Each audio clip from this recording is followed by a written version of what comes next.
aujourd'hui, je me retrouve avec mon carnet ouvert, des questions devant mes yeux, une organisation de folie, puisque j'ai tout classé. Voilà. Cela signifie donc qu'aujourd'hui je vais répondre à des questions que vous m'avez posées dans le passé, que vous me posez actuellement encore, des petites interrogations que vous avez de votre côté, et des conseils aussi que vous pouvez me demander. Donc je me suis dit que ça pouvait être intéressant, surtout qu'il y a des questions qui reviennent de temps en temps. Donc voilà, c'est le moment. Je vous mettrai un petit index dans la barre d'infos pour que vous puissiez vous y retrouver et que s'il y a des questions qui vous intéressent plus ou moins, vous puissiez passer ou pas à la prochaine, voilà. Également, je vous invite à aller dans la barre d'infos parce qu'en fait, il y a souvent des questions qui reviennent. Par exemple, quel matériel j'utilise, avec quoi je monte mes vidéos, les musiques, où est-ce que je les trouve. Tout ça, tout ce qui est question logistique et tout, c'est des choses que vous pouvez retrouver dans la barre d'infos parce que je fais mon petit travail. Je mets tous les renseignements dans la barre d'infos, donc n'hésitez pas à regarder. Alors j'ai noté 13 questions, il y en a qui se regroupent un petit peu en une seule. Donc on va commencer par des questions qui sont assez générales, assez basiques, parce que c'est des questions qui visiblement vous ont intéressé. Pour commencer, je trouve ça pas mal. Et au fur et à mesure, on va glisser progressivement vers des questions un peu plus profondes, qui sont un peu plus liées à mon expérience, à des choses que je peux vous partager, à des choses un peu plus personnelles peut-être, je sais pas trop. Donc c'est ce que je me suis dit que j'allais procéder comme ça. Donc on va commencer tout de suite. La première question, vous allez voir, c'est pépite.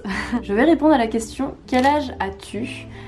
Parce que, mine de rien, c'est quand même une question qu'on me pose assez fréquemment. Eh bien, j'ai 20 ans depuis le mois de septembre. Je suis de l'année 1999. Voilà. Est-ce que c'est un âge que j'apprécie, 20 ans? C'est pas mal, parce que j'ai enfin dépassé la barre des teens, tu vois. Donc je trouve que c'est pas mal. C'est pas encore ça. Je suis quelqu'un qui a très envie de grandir. 20 ans, je trouve ça encore très jeune. 24, ça commence à être intéressant. Je pense que c'est un âge qui pourrait me plaire, parce que vraiment là, 24, tu commences vraiment à être un peu plus âgé. 20 ans, c'est très jeune, je trouve encore. Mais bon, je suis contente d'avoir enfin dépassé cette barre. Et je vais profiter de cette année, on va dire, de ma jeunesse. Même si je suis pas très fan, mais bon, c'est pas grave. Alors, deuxième question, mon moment préféré de la journée. Alors, avant, mon moment préféré de la journée, c'était le matin. Mais je crois que ça a un petit peu changé. J'adorais le matin parce que je trouvais qu'il y avait vraiment une atmosphère particulière le matin, genre le début de la journée, tout est doux, tout est calme, et petit à petit tout prend forme, tout prend mouvement. Et du coup je trouve que le matin il y a une certaine sérénité qui est présente. C'était un petit peu un moment pour moi aussi. Maintenant, je dirais que peut-être que mon moment préféré de la journée, c'est le moment où le soleil se couche. Donc à partir de 17h, entre 17h et 19h, je pense que c'est un moment que j'apprécie particulièrement maintenant dans la journée.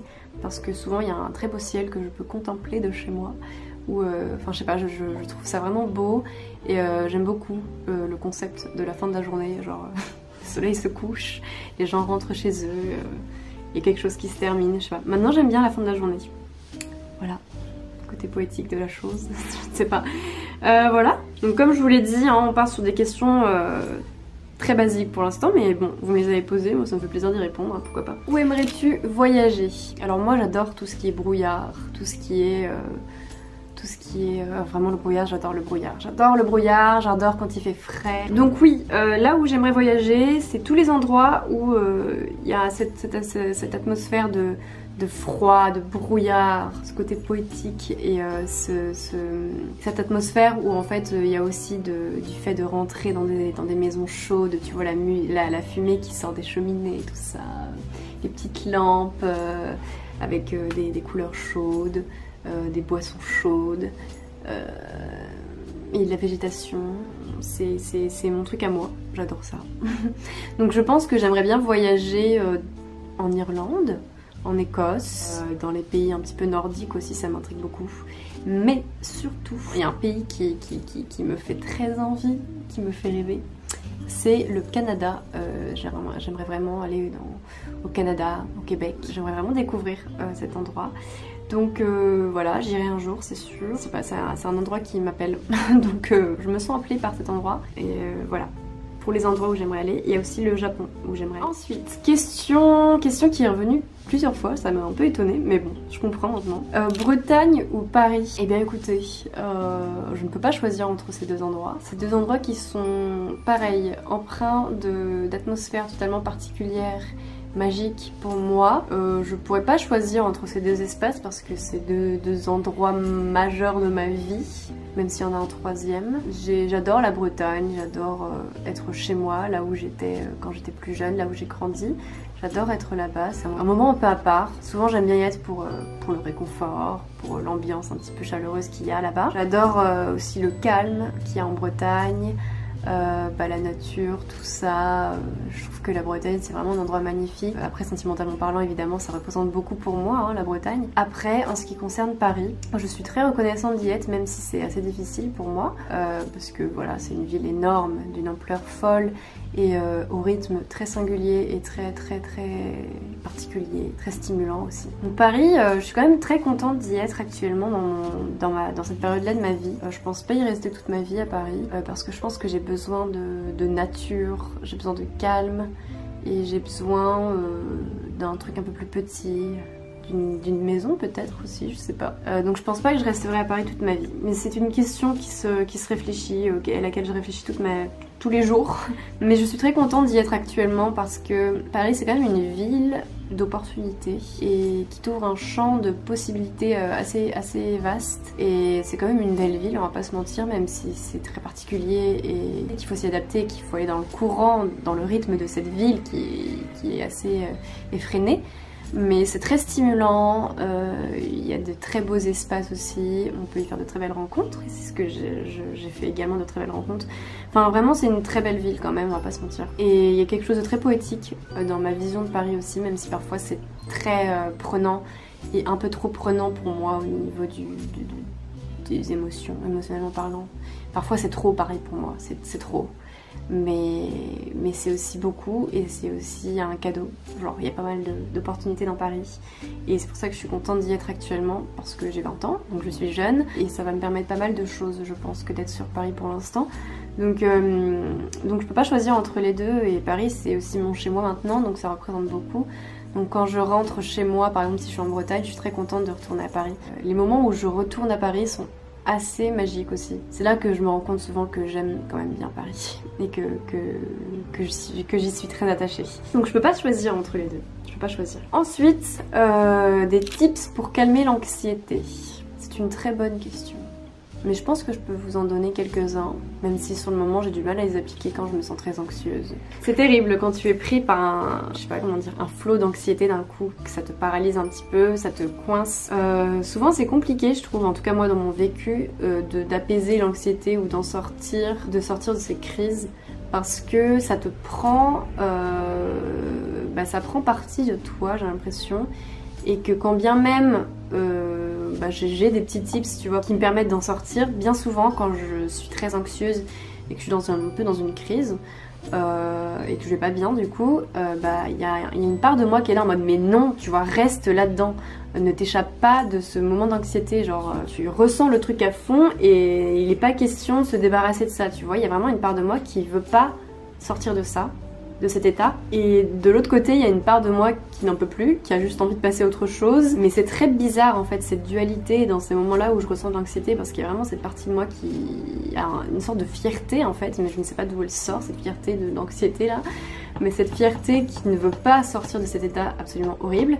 Et de l'autre côté il y a la sorte de victime qui en peut plus et qui se dit mais en fait c'est un délire là ce qui se passe, c'est juste un délire et il suffirait juste de sortir et ça irait beaucoup mieux. Mais l'autre est là en mode non, tu ne vas pas sortir, tu vas rester ici, tu vas continuer de te sentir mal. Enfin, bref. La première chose c'est d'en parler, que ce soit d'en parler à quelqu'un ou d'en parler à soi-même. Parce que souvent en fait j'ai constaté que quand tu fais sortir un petit peu ce qui se passe à l'intérieur, quand tu essaies de l'extérioriser, de le verbaliser et tout, quand bien même tu parviens à le faire ou pas, rien que le fait de le faire, ça permet d'évacuer la chose de manière assez forte et assez impressionnante. Ça permet vraiment d'extérioriser, ça s'ensuit de pleurs, d'émotions qui s'extériorisent à travers le corps et à travers du coup des choses concrètes, des mots, les phrases, tout ça. Donc en parler, l'évacuer, déjà je trouve que ça permet de se sentir mieux après, parce que c'est bon quoi, c'est plus là, c'est plus en train de bouillonner là, ça sort quoi, ça s'évacue et ça fait du bien. La respiration ça joue énormément dans ces moments-là. Si j'ai bien compris, en tout cas moi c'est ce dont je me suis rendu compte chez moi, c'est que bien souvent on a la respiration qui est très contractée dans ces moments-là, qui est pas légère, équilibrée et tout ça. C'est souvent des moments où la respiration est très nouée en fait. Et du coup, ce qui peut aider parfois, ce que j'essaie de faire, c'est de souffler, d'inspirer et de souffler, parce que ça permet vraiment de reprendre un rythme, quelque chose de plus équilibré, parce que vraiment la respiration dans les moments où on est anxieux, elle est très nouée, très concentrée, très instable, très hétérogène, et le fait d'inspirer, d'expirer, d'inspirer, d'expirer doucement, puis après normalement, et ça permet vraiment de recontrôler son corps en fait. Donc il y a la respiration. On se retrouve bien plus tard dans la journée. Il est 16h34. Ce fut une journée chaotique puisque j'ai arrêté de filmer. Et ce sur quoi la question à laquelle je répondais correspondait à l'après-midi que je viens de passer. Je répondais à une question à propos de tips que je pouvais vous donner pour calmer l'anxiété ou les crises qu'on peut avoir de temps en temps, les mental breakdowns comme on entend souvent parler. Et en fait c'est ce qui s'est passé cet après-midi. J'ai vécu une crise, un mental breakdown. Je pense que ça se remarque à ma tête d'ailleurs, mais bon bref. Donc bref, cet après-midi j'étais un petit peu paralysée dans un état d'esprit absolument terrible. Voilà, toute l'après-midi j'avais en tête une pensée subtile et délicieuse. Je me disais que j'étais nulle toute l'après-midi, voilà, que je ne savais pas faire des vidéos, que j'étais pas capable de m'organiser pour publier des vidéos la veille pour le lendemain. Enfin bref, que je m'organisais mal, que j'étais pas capable de faire des vidéos parce que... Enfin bref, je faisais que de me critiquer pendant toute l'après-midi, j'étais paralysée, je savais pas comment faire, je savais pas si j'allais pouvoir filmer la suite de la vidéo, parce qu'à l'origine je devais la filmer ce matin, et bref, comme la luminosité de l'appartement était assez instable, j'ai mis du temps à commencer à filmer, et mon copain est rentré alors que j'étais en train de filmer. Du coup, comme c'était l'heure de manger et tout, que si je continuais de filmer, il allait être vraiment tard, j'ai arrêté. Puis de toute manière, je me sentais pas très bien. Enfin, genre, je pense que j'étais un peu saoulée par la luminosité, donc j'ai arrêté. Du coup, après, s'en est suivi une après-midi absolument terrible, où je me suis dit que c'est n'importe quoi ce que je faisais. Enfin bref, j'ai fait que de ressasser des pensées en mode tu es nulle, Lana, tu es nulle. Tu es même pas capable de prévoir tes vidéos à l'avance, tu es même pas capable de t'organiser, tu sais même pas gérer la luminosité, du coup laisse tomber, tu publieras rien demain et tout, bref. C'était très très chiant. Du coup, pour en revenir avec les tips pour calmer l'anxiété, du coup, puisqu'on en parlait, ça tombe bien, c'est pile le bon contexte. Et bien ce que j'ai fait cet après-midi, ça a pris du temps, hein, mais on en a parlé avec mon copain, on en a parlé. Ça a pris du temps parce que c'est pas facile de réconforter quelqu'un et d'essayer d'aider quelqu'un dans ces situations-là, donc il a fait comme il a pu. Et à un moment, il a posé une question qui m'a aidée, à réfléchir à cette fierté, comme je vous en parlais tout à l'heure, la fierté de ne pas vouloir sortir de cet état. Et il m'a questionné à propos de cette fierté, d'où elle venait, qu'est-ce qu'elle m'apportait en fait.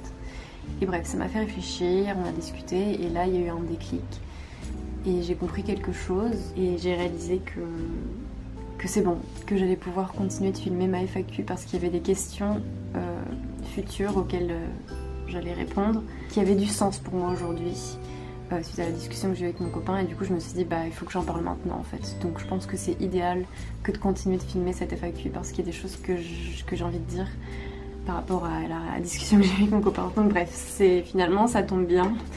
Assez paradoxalement, cette crise tombe bien, puisqu'elle est pile dans le bon contexte avec les questions qui vont suivre. Donc voilà. Donc pour terminer avec le dernier tips que je pouvais donner dans des situations d'anxiété, donc j'avais dit en parler, travailler sur sa respiration. Et le plus important, ce qui fonctionne le plus pour moi, je l'ai pas fait aujourd'hui, mais ça fonctionne vraiment bien pour moi, c'est de sortir, ou genre de quitter l'espace dans lequel tu es, parce que ce que je disais c'est que souvent dans cet état-là, je suis dans un état, quand je ressens de l'anxiété et tout, quand je suis dans une crise, souvent c'est des moments où je suis un peu immobile, Même si à l'intérieur c'est le tourment, absolument le tourment le plus fou, à l'extérieur je suis immobile, souvent je suis assise ou allongée en position fétale et j'ai envie de tout jeter autour de moi. Mais bon. Un truc qui fonctionne très bien dans ces moments-là, c'est de sortir dehors. Pourquoi sortir? Parce que en soi on pourrait faire une autre activité, mais c'est difficile parce que le mental s'accroche vraiment au fait de rester dans cet état-là.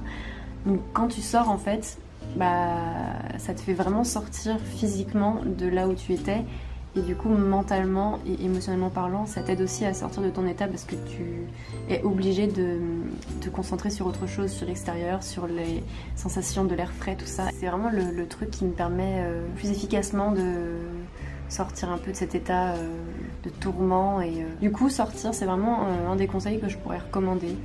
Et si possible sortir avec quelqu'un. En gros fréquenter des gens, sortir, ça aide. Voilà. Passons à la prochaine question maintenant. J'en étais où? Donc la fameuse question à laquelle j'ai repensé tout à l'heure dans ma discussion avec mon copain et où je me suis dit ok, en fait il faut que je continue ma vidéo FAQ parce qu'il y a cette question qui est très intéressante et à laquelle j'ai vraiment envie de répondre. Qu'est-ce que YouTube t'a apporté depuis que tu as commencé? Et ça a été la réponse à la fin de la discussion avec mon copain, et la réponse qui m'a fait me dire ok c'est bon, il faut que je continue de filmer. C'est en fait YouTube, ce que YouTube m'a apporté depuis que j'ai commencé, donc ça fait quand même longtemps, c'est de la persévérance en fait. YouTube m'a vraiment apporté de la persévérance de manière générale, c'est-à-dire le fait de continuer coûte que coûte à produire, à faire des vidéos. YouTube m'a vraiment appris à persévérer dans ce que j'ai envie de faire, à continuer de produire même si ça me plaît pas, même si je me trouve nulle, même s'il y a un moment où je perds totalement confiance en moi et où je me dis mais Lana, c'est n'importe quoi ce que tu fais, t'es irraisonnable, de toute manière tu es pas capable de faire telle ou telle chose. Bah YouTube ça m'a vraiment aidé à persévérer vis-à-vis de mes vieux démons. Et vis-à-vis des autres aussi, ça m'a aidé à persévérer dans le sens où ça m'a permis, et ça me permet toujours de m'assumer toujours un peu plus au fur et à mesure que je fais des vidéos, parce qu'il faut l'assumer devant les autres, faut le reconnaître vis-à-vis des autres, faut en parler, parce que ça demande du coup du courage, mais moi ça me permet de m'assumer telle que je suis vis-à-vis des autres de plus en plus. Et de persévérer en fait dans la création, même si c'est hyper compliqué, que des fois on se dit mais je suis nulle, pour qui je me prends à faire telle ou telle chose. Ça m'a appris à persévérer dans ma quête vis-à-vis de moi-même aussi, et ça m'a appris à persévérer dans ma relation avec moi-même, dans le sens où je suis parvenue à dépasser ma crise là terrible de non-confiance en moi en fait, où je me suis descendue pendant toute l'après-midi. Et du coup là typiquement ce que m'apporte YouTube, ce que me permet YouTube vis-à-vis de la persévérance, c'est de continuer de se battre contre ces vieux démons, contre nos insécurités et nos peurs, tu vois. Genre moi ça me permet vraiment de dépasser tout ça au fur et à mesure. Bien sûr c'est pas compliqué, il y a toujours des rechutes, des moments où je suis au top de la forme et puis le lendemain je me dis mais non, mais pour qui tu te prends Lana, n'importe quoi. Mais finalement je suis toujours, il y a toujours cet élan qui vient de moi et qui me pousse à continuer mes vidéos et à poursuivre dans mes aspirations, et du coup à combattre mes insécurités, mes peurs et tout ça. Donc vraiment c'est ce que YouTube m'a apporté, je dirais, c'est de la persévérance. Je pense que YouTube m'apprend aussi de plus en plus à me connaître moi personnellement, et ça m'apprend aussi à m'aimer de plus en plus, même si c'est pas facile. Je suis touchée parfois par la personne que je vois en vidéo et qui est moi en fait. Et là je vais pleurer. Mais bref, je m'attendais pas à pleurer, mais ça me touche. Je me touche personnellement, c'est un peu bizarre de se dire ça. Et je dis pas ça dans un élan de prétention ou quoi que ce soit. En fait, dans mes vidéos, je me rencontre aussi moi-même, un peu débarrassée de toutes mes insécurités, de mes peurs et de mes vieux démons. Enfin, je me rencontre moi dans mes meilleurs moments, entre guillemets. Enfin, en tout cas, je rencontre une partie de moi que j'ai du mal à valoriser et à prendre en compte dans mon identité, parce que souvent je laisse plus de place aux mauvais penchants que je peux avoir chez moi. Donc c'est un peu compliqué à expliquer, mais voilà, des fois je suis touchée par la personne que je vois en vidéo parce que je me rencontre différemment et je me vois différemment aussi en vidéo. Donc bref, YouTube ça m'apporte pas mal de choses. Plus généralement je dirais que ça me permet de me réaliser personnellement. Petit à petit, je constate que j'avance, que je me considère davantage. Enfin bref, plein de choses. Je suis un peu sentimentale là. Mais voilà, vous comprenez, je suis un peu chamboulée suite à cet après-midi. Je vous souhaite d'avoir un domaine comme ça qui vous procure la même chose. Du coup, prochaine question. Comment as-tu découvert ton style pour les montages vidéo et photos? Alors ça va avec ce que je vous avais dit dans ma dernière vidéo, je crois, où je vous dis qu'il faut toujours continuer de créer, faut se lancer. Et une fois qu'on s'est lancé, il faut pas s'arrêter, il faut continuer de créer. Et il faut persévérer justement, c'est le terme en question. Ce que permet la création dans le domaine qui te plaît, qui te parle, c'est que ça permet de se rencontrer soi-même en fait. Donc forcément au début c'est très déstabilisant parce qu'on ne sait pas comment faire, on ne sait pas quoi faire, on ne sait pas quoi utiliser, on ne sait pas ce qui nous plaît ou ce qui nous plaît pas forcément du moins, parce qu'on ne se connaît pas trop encore, on ne se connaît pas à travers ce procédé d'expression et de création. Du coup il faut forcément partir de quelque part où il n'y a pas grand chose en fait. Donc déjà la première étape c'est qu'il faut se lancer. Il faut se lancer et il faut s'essayer. Et c'est comme ça qu'on apprend à se connaître, c'est en essayant des choses en fait, en s'essayant à divers styles, à différentes thématiques, à différentes atmosphères. Et au fur et à mesure qu'on s'essaye, qu'on produit comme ça, qu'on tente différentes choses, on se rencontre. Et on commence à apercevoir des choses qui nous plaisent plus ou moins. Aussi dans les choses que l'on voit autour de nous. Donc ça peut être les personnes que tu suis sur les réseaux sociaux, sur YouTube.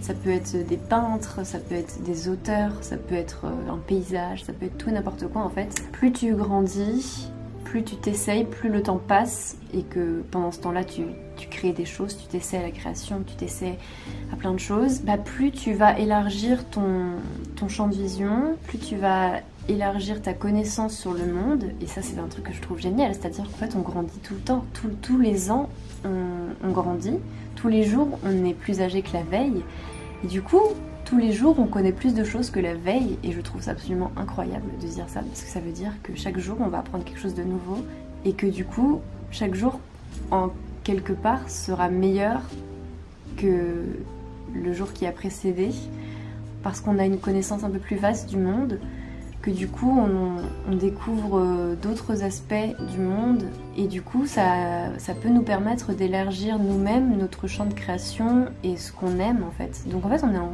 perpétuelle évolution, en perpétuelle connaissance de soi et rencontre avec soi-même et avec l'extérieur, avec le monde. Et du coup, en se disant ça, tu te rends compte que tu n'auras jamais fini de t'essayer, tu n'auras jamais fini d'essayer de te découvrir, que là, ok, j'ai 20 ans, je pense que depuis que j'ai repris les vidéos, donc ça fait 1 an, je commence là vraiment à avoir mon style, je vois bien ce que j'aime dans mes vidéos, je vois bien ce qui me plaît dans le montage, plus qu'autre chose, je sais quelle atmosphère je recherche dans mes vidéos. Mais en fait, ce qui est génial, c'est de se dire que là, pour le reste de ma vie, pendant les prochains mois, pendant les prochaines années, je vais découvrir d'autres personnes, d'autres endroits dans le monde, d'autres musiques, plein d'autres univers en fait. Et que du coup, là-dedans, je pourrais piocher d'autres choses encore qui vont me plaire. Et que du coup, mon univers à moi, celui que j'essaie de créer, il va se densifier, il va devenir plus complet, il va devenir plus riche. Et du coup c'est ça en fait, comment savoir ce qui nous plaît, comment savoir quel genre de montage photo on veut faire, quel genre de photographie on veut faire, quel genre de peinture on veut faire, quel genre de vidéo on veut faire, quel genre de livre on veut écrire, etc.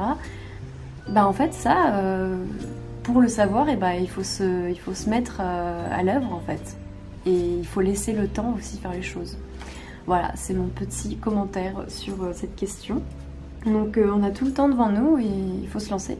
Voilà. Donc la prochaine question, qui est toujours dans le même domaine de la création, comment se motiver à créer et aussi à sortir d'un blocage créatif. Je vais y arriver. C'est une bonne question. C'est une très bonne question parce que l'inspiration n'est pas toujours présente. Ce qui me vient là, c'est qu'il faut essayer d'être toujours stimulé, d'avoir un environnement. Donc quand je parle de l'environnement, c'est là où tu vis, tout ce que tu suis sur les réseaux sociaux, c'est tout ce que tu regardes, c'est tout ce qui est à ta disposition en fait. Ce qui est intéressant, c'est de se créer un univers comme ça qui nous stimule beaucoup en fait.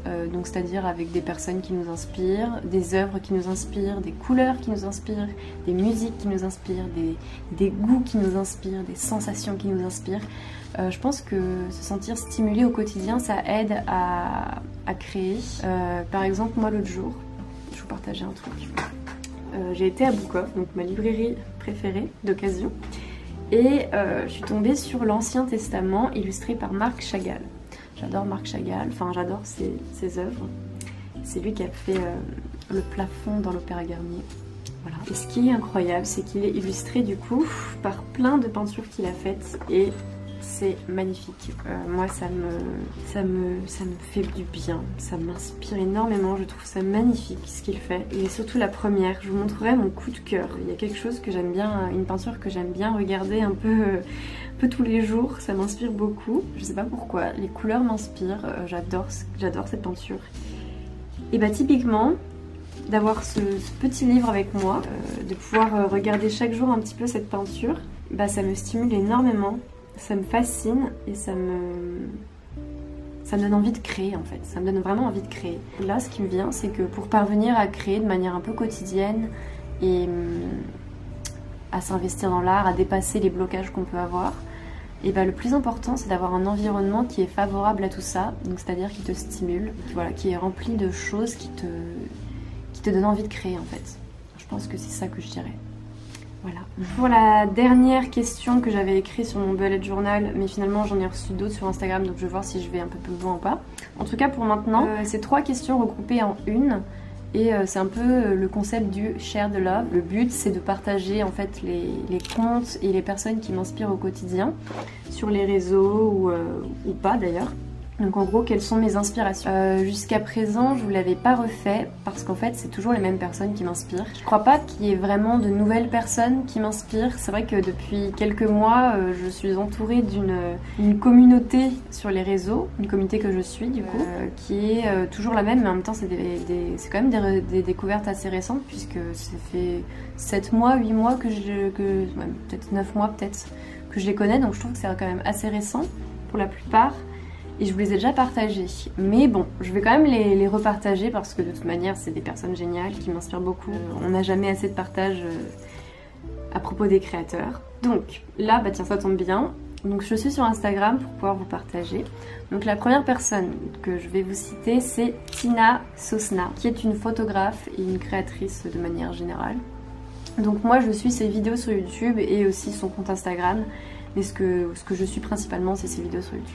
Je vais peut-être pas vous faire une description de chaque personne parce que c'est déjà assez long comme ça, je pense. Gamine Vagabonde, évidemment, c'est une des personnes qui m'inspire le plus et elle a l'air tellement gentille et bienveillante. Donc je vous invite à la suivre aussi. Mikanki aussi, j'adore cette fille et j'adore ce qu'elle fait. Donc elle a un compte Instagram où elle fait de l'illustration. Elle a aussi une chaîne YouTube depuis peu.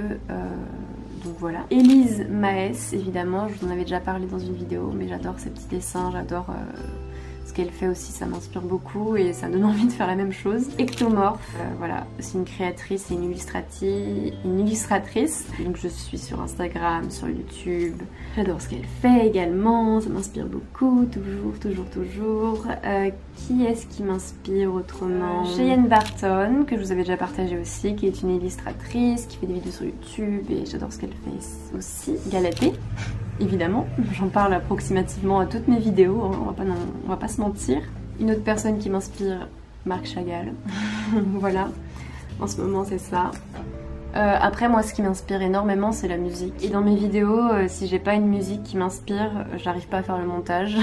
Souvent c'est ça qui pose problème, c'est que tant que j'ai pas la musique qui me parle, j'arrive pas à faire le montage vidéo. Donc c'est vrai qu'il y a beaucoup de... C'est vraiment la musique qui m'inspire énormément aussi. Mais voilà, en gros ce qui m'inspire au quotidien, donc c'est toujours les mêmes personnes. Mais peut-être que j'en ai oublié d'ailleurs. J'espère pas. Mais de toute manière, je sais que je vais faire de nouvelles découvertes dans les mois à venir, les années à venir, et je manquerai pas de vous les partager. C'est hyper important de partager les personnes qui nous inspirent au quotidien. Donc voilà, du coup je pense que je vais répondre à une dernière question qui est: comment ton entourage, parents, amis, copains a pris ta décision d'arrêter les études? C'est une très bonne question, une question qui qui m'a fait un peu stresser, on va pas se mentir, la semaine dernière. Ça fait quelques temps que j'ai complètement lâché prise vis-à-vis des personnes qui apprennent que je fais des vidéos. De plus en plus, j'assume le fait que je fais des vidéos, surtout ces derniers temps, là ça commence avec la révélation aux yeux de tout le monde, enfin des personnes dont je suis un peu moins proche, tu vois, mais des connaissances que j'ai quand même. Mes amis, ma famille, enfin vraiment ma sphère personnelle et proche sont au courant que je fais des vidéos depuis, ça fait quelques mois hein, déjà qu'ils sont au courant, ça fait bien 9 mois, donc ça fait un peu moins d'1 an que tout le monde est vraiment au courant et que tout le monde me suit. J'ai vraiment pris lâcher prise par rapport à ça parce que de toute manière, enfin je fais des vidéos sur YouTube et un jour tout le monde sera au courant, hein, j'ai envie de te dire. Donc la plupart n'étaient pas du tout étonnés en fait que je prenne cette décision parce que bah, ils ont bien compris que c'était un peu ma passion et que c'est un truc qui me rend vivante clairement et qui me donne envie de vivre, et c'est mon rêve, hein. C'est clairement mon rêve que de faire ça. C'est vraiment bah, mon truc à moi, mon domaine à moi, donc ça je pense que tout le monde l'a bien compris que c'était mon truc en fait et que c'est là-dedans que j'ai envie de m'investir. Donc quand je l'ai annoncé, la plupart s'y attendaient en fait, la plupart s'y attendaient clairement. Et ils ont très bien réagi en fait. Donc j'ai été très étonnée parce que j'ai eu très peur, tu vois, c'est quand même quelque chose qui fait peur. Donc évidemment, hein, ça n'a pas été ouais, vas-y, lance-toi sans réfléchir. Ils ont été raisonnables aussi, on en a discuté. Et la discussion n'est pas terminée d'ailleurs. Ils m'ont tous donné bah, leur perception de la chose, les risques qui peuvent être liés à une telle décision. En tout cas, ils me soutiennent tous, donc ça c'est super. Et aussi, bah, ils me font confiance dans ma décision et dans ce que je ressens comme ma voix en fait. Donc visiblement, ils ont confiance en ça. Je pense qu'ils ont confiance en moi pour m'investir là-dedans et pour faire en sorte que tout ça prenne forme. Et enfin, en fait, le plus important pour eux, je crois que c'est que je sois heureuse. Et c'est que je me réalise personnellement, enfin en tout cas c'est ce qu'ils m'ont dit, mon père m'a dit ça, ma mère aussi. Le plus important pour eux c'est que je me sente bien dans ma vie et que ce dans quoi je suis dans la vie et ce dans quoi je m'investis chaque jour me rend heureuse. Donc si ça me rend heureuse, si c'est ce qui va me rendre heureuse pour les années qui vont suivre, eh bien ils ont pas leur mot à dire en fait, enfin, mis à part le fait qu'ils me soutiennent et qu'ils m'invitent à m'investir là-dedans, bah c'est tout. Donc voilà, après bah, je vais pas non plus parler à leur place, je pense que c'est pas non plus un truc hyper facile à avaler. Ça doit faire un peu peur aussi, même moi ça me fait vraiment peur, donc j'imagine pas eux. Mais visiblement je pense qu'ils s'y attendaient et que bah, ils me soutiennent quoi, et qu'on va voir où est-ce que ça me mène tout ça. Avec eux, avec leur soutien, et si je décide à un moment de changer de voie, de faire autre chose, ils me soutiendront aussi. Je pense que le plus important aussi pour eux, c'était que je leur en parle en fait, parce que dès qu'on cache les choses un peu à ses proches, qu'on n'ose pas trop leur parler des choses qui nous tiennent vraiment à cœur, c'est là qu'il peut y avoir un peu des désillusions et des malentendus et un peu de souffrance. Je pense que c'est ce qui avait de plus important, enfin en tout cas moi vis-à-vis de mon expérience personnelle avec ma famille et tout, le plus important c'est qu'on se dise les choses vraiment. Donc voilà, c'est d'être transparent aussi vis-à-vis de nos proches. Et moi, le fait de leur avoir dit, ça me soulage tellement parce que je me dis que maintenant je vais pouvoir leur en parler vraiment et qu'ils sont là derrière moi, donc ça fait vraiment du bien. Voilà, je suis très philosophique ce soir, je sais pas, je me sens très sage. Je suis toute bleue en cette fin de vidéo, mais bon, que voulez-vous, c'est comme ça. Je pense que j'ai terminé pour cette foire aux questions. J'espère que ça vous a intéressé et que ça vous a motivé, peut-être, je sais pas. Si vous avez d'autres questions, n'hésitez pas, parce que je pense que je referai ce genre de vidéo assez régulièrement, tous les 6 mois, je ne sais pas, un truc du genre. En tout cas, merci de me permettre de persévérer et de me réaliser et d'adhérer à ce que je fais quelque part. Si ça vous inspire et que si ça vous apporte quelque chose aussi, pour moi c'est la plus belle chose en fait, qu'il y ait une forme d'écho entre nous. Voilà, bref. Je vous souhaite une très belle fin de journée, une très belle journée, un très beau week-end, une très bonne semaine, plein d'ondes positives. Et normalement, si je ne me trompe pas, on se retrouve samedi ou dimanche pour une deuxième vidéo dans la semaine. Mouah.